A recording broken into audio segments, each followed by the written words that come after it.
Vamos falar de um veterano e membro da Katsuki que a fandom de Naruto adora espalhar informação errada, o Kakuzu. O grande erro é algumas pessoas achar que ele matou o Hashirama Senju, já que a sua morte é um mistério até os dias de hoje. Na verdade, ele fracassou em sua missão e mal conseguiu escapar com vida, tendo sido deixado para morrer lá na grande Primeira Guerra Ninja. É por causa dessa informação equivocada que a gente vai quebrar de uma vez por todas o verdadeiro poder do Kakuzu. A gente tem que responder a pergunta: o quão forte ele realmente é de verdade? Você curte esse tipo de análise? Deixa o like para eu saber, isso ajuda muito. E compartilhe esse vídeo com mais fãs de Naruto. Agora sim, bora descobrir o quão insano o Kakuzu realmente é. O Kakuzu ganhava a vida como um caçador de recompensas, e para ele sobreviver nesse mercado,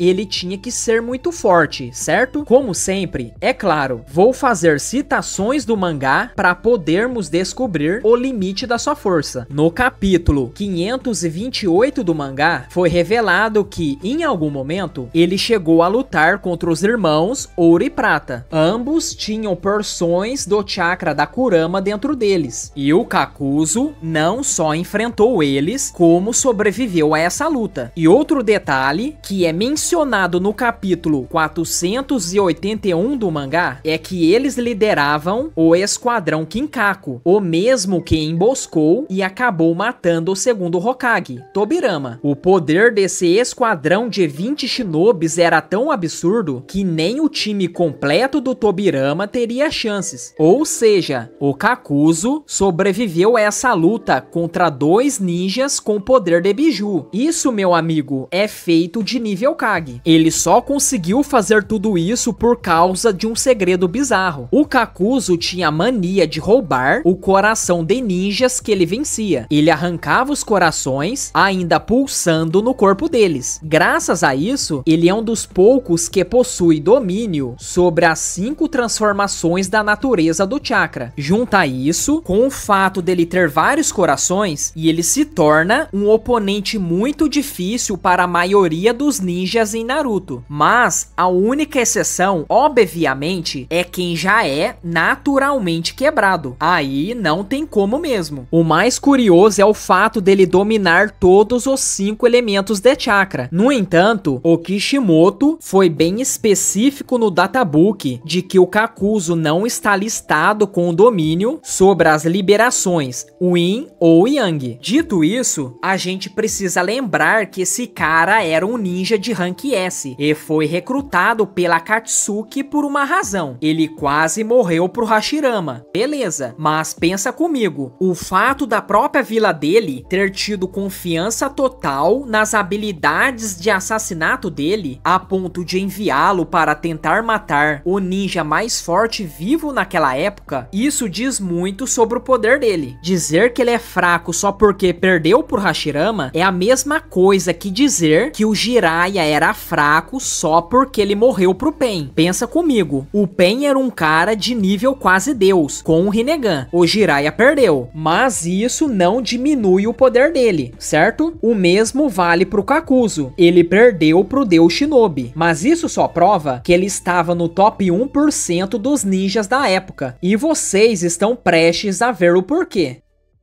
No capítulo 334, o Kakuzu foi absurdo. Ele interceptou o Kakashi bem na hora que ele ia atacar o Hidan com o Haikiri. E não é só isso, ele teve força para segurar de boa o punho gigante do Choji a queima-roupa. Além disso, o taijutsu dele era tão bom que, em vários momentos da luta, ele conseguia levar a melhor contra o Kakashi. E você tem que ter em mente que este é o Kakashi que dominava o Sharingan base. Mesmo com a vantagem de prever os movimentos, o Kakuzu ainda conseguia levar a melhor no taijutsu. Se isso não te impressionou, vamos falar da inteligência dele. Ao ler a luta contra o time do Asuma, o time 10 e o Kakashi, fica óbvio que o Kakuzu é muito inteligente. Todo fã de Naruto sabe que o Shikamaru é um gênio tático. Mesmo assim, o Kakuzu conseguiu desmembrar mostrar a estratégia do Shikamaru 2 vezes enquanto ela estava sendo executada. Isso é um detalhe para mostrar que ele também era um estrategista de alto nível. Embora ele possa usar todas as 5 transformações da natureza, a afinidade mais forte do Kakuzu é a liberação de terra. No entanto, o anime adicionou umas cenas mostrando que ele também tinha bastante afinidade por liberação de água. Mas vamos para o jutsu que o define, a liberação de terra, Giongo, ou medo do rancor da terra. Esse é um ninjutsu secreto da aldeia dele que permite ao Kakuzu manipular os numerosos fios pretos que a gente vê. Ele usa esses fios para separar os membros, arrancar um coração ou até transformar o corpo dele nas lutas contra o Kakashi e o Naruto. Mano, esse jutsu é insano, porque ele permite que o Kakuzu separe os membros, divida os nervos, reconecte tudo e faça o mesmo com os músculos. Mas o detalhe mais assustador é que se os órgãos dele forem danificados, ele pode simplesmente pegar emprestado dos seus inimigos e transplantá-los em si mesmo. E para aumentar a defesa, ele consegue movimentar o coração dele pelos membros. Isso torna quase impossível dar um golpe fatal se ele estiver em guarda. Por isso, a única chance é pegar ele desprevenido ou acertar ele com um ataque massivo, tipo o que o Naruto fez usando o Rasen Shuriken pela primeira vez, acertando-o com tantos ataques que nem o Sharingan do Kakashi conseguia contar. E para fechar esse jutsu, ele está ligado a várias máscaras que ele usa que contém corações enquanto ele está em batalha. Isso permite que esses corações se separem e ataquem por conta própria. Outro jutsu ligado à liberação de terra é a técnica chamada Domo, que é outro jutsu insano. Esse jutsu basicamente faz com que a pele do Kakuzu endureça a ponto de ser considerada mais dura que diamante, e quando ela está ativada, a pele dele fica preta. O único jeito de conseguir machucá-lo é usando um jutsu de liberação de relâmpago, e isso só foi possível nessa luta pois o Kakashi conseguiu notar os selos de mão do Kakuzu usando seu Sharingan. Além disso, o Kakuzu pode usar esse jutsu para atacar também, o que permite que ele cause uma quantidade enorme de dano mesmo enquanto está protegido. Agora, vamos falar da liberação de fogo, Zukoku. Este é, sem dúvida, o meu jutsu favorito do Kakuzu na série. Mesmo sendo só um ninjutsu de rank B, ele me agrada muito quando vejo ele sendo usado. Usando a máscara de fogo, o Kakuzu lança uma pequena bola que se transforma rapidamente em uma tempestade de fogo massiva. E dá para notar que esse jutsu varre uma grande área, deixando o campo de batalha inteiro em chamas. E minha parte favorita é quando ele usa o estilo vento para melhorar esse jutsu, transformando em estilo fogo e vento, onda selvagem de vento flamejante. E fica nítido, é claro, que a onda de fogo é muito maior por conta do estilo vento, e ela consegue até vaporizar grandes quantidades de água no contato.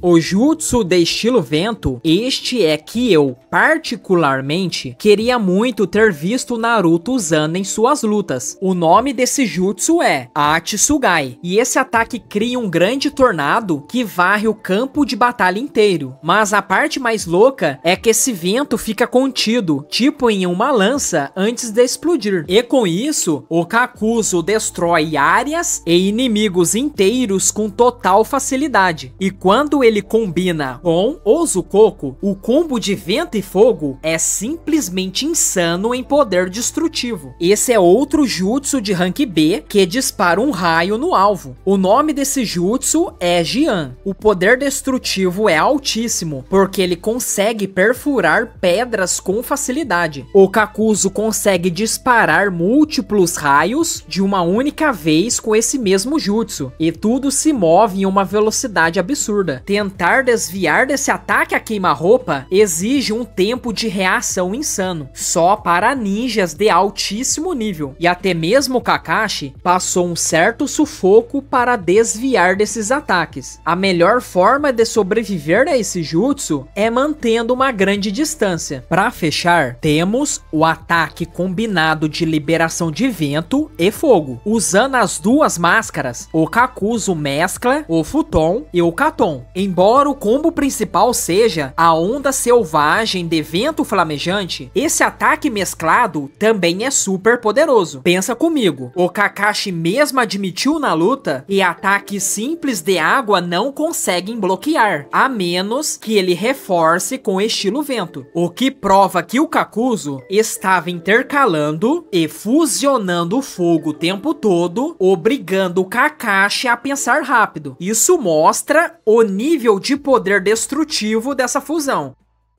Então, depois de analisar o Gihongo, os 5 elementos, a luta contra os irmãos Ouro e Prata e a sua mente estratégica para tentar impedir o plano do Shikamaru, fica claro, o Kakuzu é muito mais que um caçador de recompensas obcecado por dinheiro. Ele é um dos ninjas mais fortes e versáteis da Akatsuki, e na minha opinião, a morte dele pelo Rasen Shuriken foi o único jeito de parar essa máquina de guerra. E aí, qual a sua opinião? Quais membros da Akatsuki que teriam chances contra o Kakuzu? Assista a esses outros vídeos que estão aparecendo na sua tela. Deixe o like e se inscreva no canal com o sininho ativado. Muito obrigado por assistir até aqui, valeu, tamo junto e até o próximo vídeo.